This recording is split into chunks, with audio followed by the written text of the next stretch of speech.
നിരാശരാകാതിരിക്കുക, നമുക്ക് മുന്നോട്ട് പോകാം, ആശ്രയിക്കുക.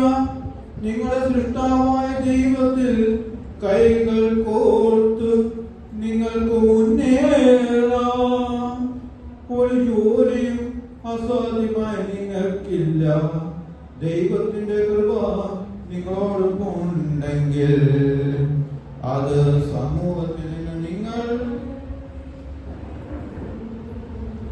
നിങ്ങൾ ബഹിഷ്കൃതരാണ്. എന്നാൽ നിങ്ങളുടെ സൃഷ്ടാവായ ദൈവത്തിന് നിങ്ങൾക്കേറെ പ്രിയപ്പെട്ടവരാണ്. നിങ്ങൾക്ക് വേണ്ടി ഒരു ഭാവി കാത്തിരിക്കുന്നു.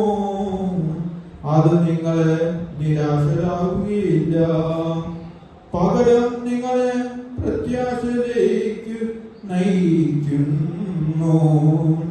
ഓ യുവജനങ്ങളെ, നിങ്ങൾ എന്തിനു കരയുന്നു? വരിക, നിങ്ങളിൽ ഒളിഞ്ഞു കിടക്കുന്ന ധാരാളം കഴിവുകളുണ്ട്. അത് തിരിച്ചറിയാൻ ഈ നാടകശാല നിങ്ങൾക്കായി തുറന്നിരിക്കുന്നു. വരിക, ഉത്സാഹത്തോടെ വരിക, മറ്റുള്ളവരുടെ മുമ്പിൽ പ്രക്ഷോഭിക്കുക. ഉപ്പിന്റെയും ചന്ദ്രപ്രകാശത്തിന്റെയും പോലെ ഒരു നശീകരണ ശക്തിയും ഇനി മുതൽ നമ്മളിലില്ല. നമ്മളിൽ ധാരാളമായ സഹനശക്തിയുണ്ട്. നമ്മുടെ മാതൃരാജ്യത്തെ ലോകത്തിലെ മഹത്തായ ഒന്നാക്കി നാം മാറ്റും.